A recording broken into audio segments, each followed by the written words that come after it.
A company is buying A batteries in bulk. The batteries are supposed to be 2,500 milliampere hours, but the company wants to test it to make sure.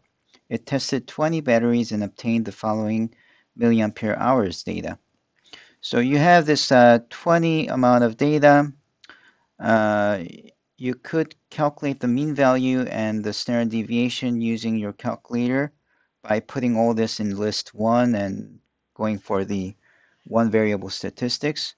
However, the question also computed the mean value for you, and it didn't quite give us the standard deviation. Rather, it gave us the difference between the values with the mean value squared, the sum of that, and we get this.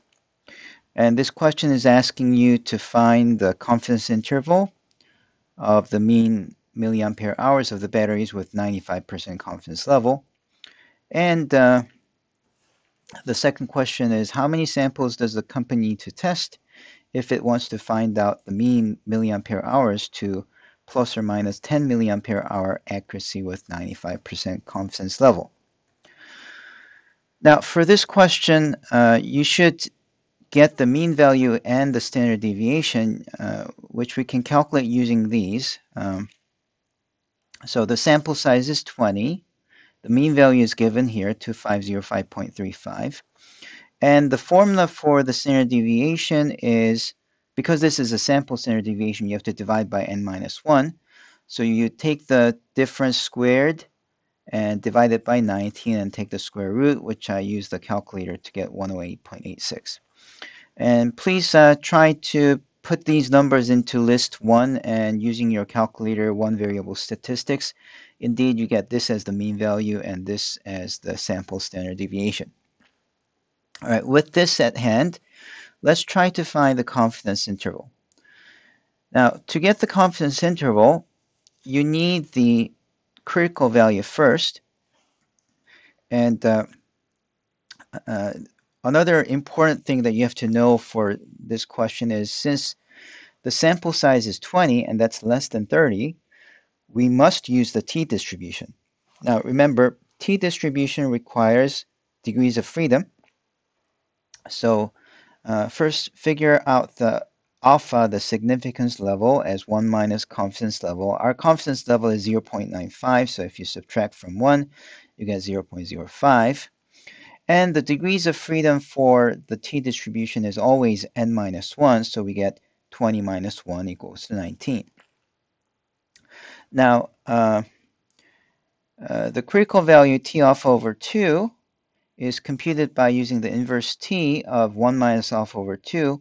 And then if you're using a calculator that requires you to punch in the numbers separately, you'll probably need to put the df as well. So let me show you how that one is done. Let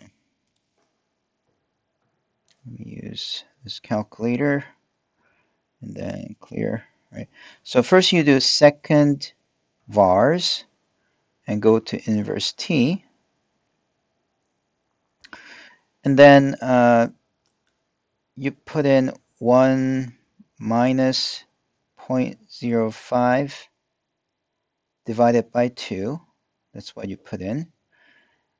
Because alpha level right now, or the significance level, is 0.05. And degrees of freedom is 19. And you enter and then you paste. And that will give you 2.093. So that's the value. Now, I noticed that TI-83 doesn't have this inverse t. In that case, you'll need to use the table of values, and you have to look for two-tailed 5% case with degrees of freedom 19, and you'll see this number 2.093. So if you have the table, if you're trying to use the table, please look for the number 2.093 in the table and see what I mean by 19% and 0.05 significance level. All right, so we get the critical value. Now, I do understand this is quite complicated because there are so many other numbers that you have to find out. But when you have this complicated task, it's often a good idea to not just try to memorize all the steps. Rather, look at what you're trying to get. See, you're trying to get the margin of error, right? In the t distribution, the margin of error is t alpha over 2 times sx over square root of n, where t alpha over 2 is what we call the critical value. So the critical value is 2.093. We need the sx and also n. So even though I didn't really uh, tell you how to do this in steps, step one, step two, or something like that, you can kind of see that I do need all these numbers because we're trying to use this, right? And so you need the sample standard deviation, you need the n, you also need the critical values, and that's how uh, why we had to find all these values. Okay, so you plug in all the values that we found, and if you use the calculator, you'll see that this is 50.94 something something, and if you round it to the nearest hundreds, you get 50.95.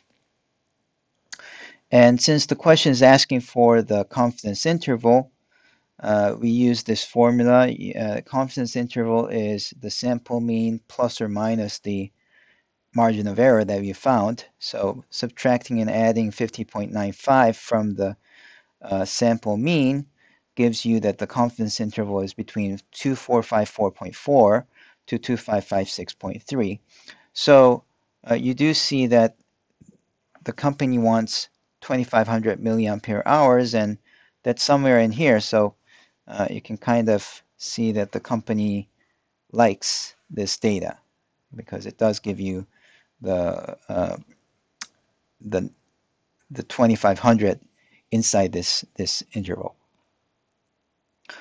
Okay, so now let's try the second question. The second question is, how many samples does the company need to test if it wants to find out the mean milliampere hours to plus or minus 10 milliampere hour accuracy with 95% confidence level? Um, so this is actually a quite important thing. I actually solved this in class and found out that right after the class that my answer was wrong because I was still using the t-value. However, look at the margin of error that we got with t-distribution 20 samples. With 20 samples, we got margin of error with as 50.95, right?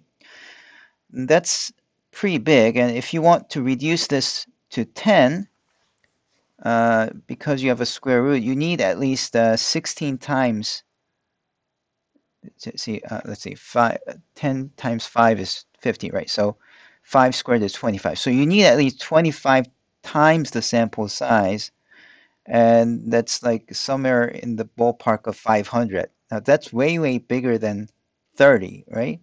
So you have to be careful here when you try to find the n value, the sample size, to get certain margin of error. You don't use a t-distribution because often the sample size is pretty big, much bigger than 30. So you really need to use the z, or the normal distribution. So we use the normal distribution as critical value. And we've done this many times. See, 95% means significance level is 5%, and you have to do inverse norm of, let's see, you have to do inverse norm of 1 minus 5%, 1 minus 0.05 divided by 2.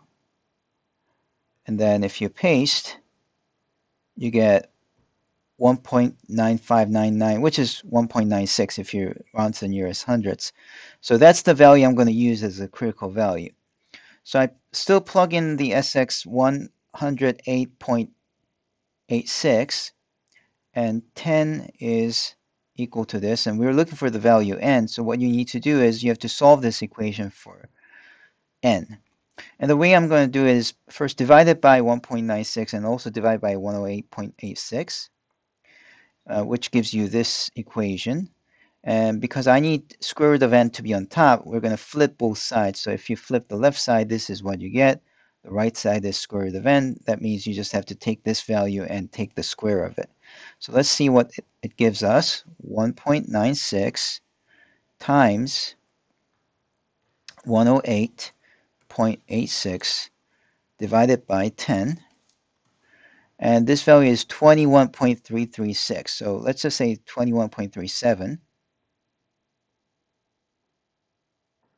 We take that value and square it, and that gives you 456.67. 456.67. However, the important thing is you must round up because you can't have a fractional number for sample size, and if you round down, then you don't reach the desired accuracy. So you always have to round up. Up is really important. Okay, so maybe I should say round up. Yeah. Even if it's like 456.001, you still round up to the next number. Okay, so the answer here would be 457. 457.